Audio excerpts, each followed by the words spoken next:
इसलिए अपने मन को सन्यासी बनाओ और इस मोह के बंधनों को छोड़ो और इस बात पर ध्यान दो कि इस समय तुम्हारा कर्तव्य क्या है, तुम्हारा धर्म क्या है, और उसी के अनुसार कर्म करो।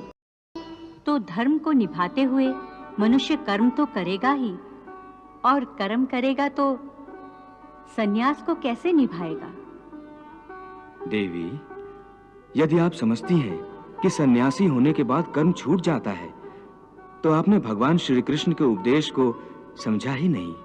हाँ प्रभु, बात स्पष्ट रूप से मेरी समझ में नहीं आ रही है, इसीलिए मैं आपसे समझना चाहती हूँ।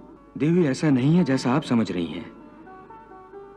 संसार में जीने के लिए हर प्राणी को कुछ न कुछ कर्म तो करना ही पड़ता है, जो उसके लिए अनिवार्य है, आवश्यक है। जैसे पेट की भूख मिटाना हर जीव के लिए अति आवश्यक है, यहां तक कि अपने पेट की आग बुझाने के लिए सन्यासी भी भिक्षा मांगकर गुजारा करता है। अर्थात ये कि कोई भी कर्म से मुक्त नहीं हो सकता। परंतु यदि भगवान श्री कृष्ण की शिक्षा को समझ ले तो मनुष्य कर्म करते हुए भी कर्म से मुक्त हो सकता है। प्रभु, कर्म करते हुए कर्म से कोई कैसे मुक्त हो सकता है?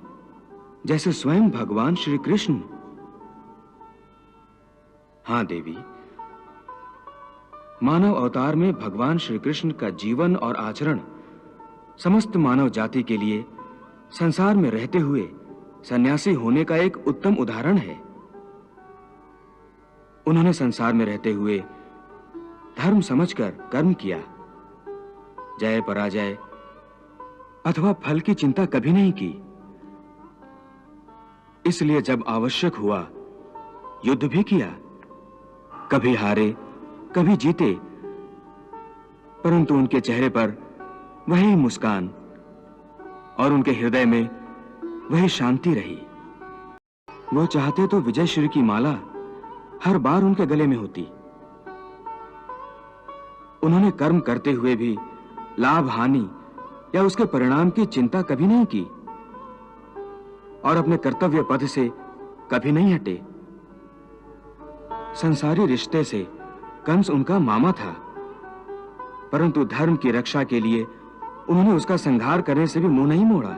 सो देवी, भगवान श्री कृष्ण अर्जुन को इसलिए यह उपदेश दे रहे हैं कि तेरा धर्म युद्ध करना है, परंतु यदि तू इस भावनाओं की नदी में बहता रहा और मन को अपने वश में ना कर सका, तो तू अपने धर्म का पालन नहीं कर सकेगा। इसलिए मन को सन्यासी बना और अपने क्षत्रिय धर्म का पालन कर।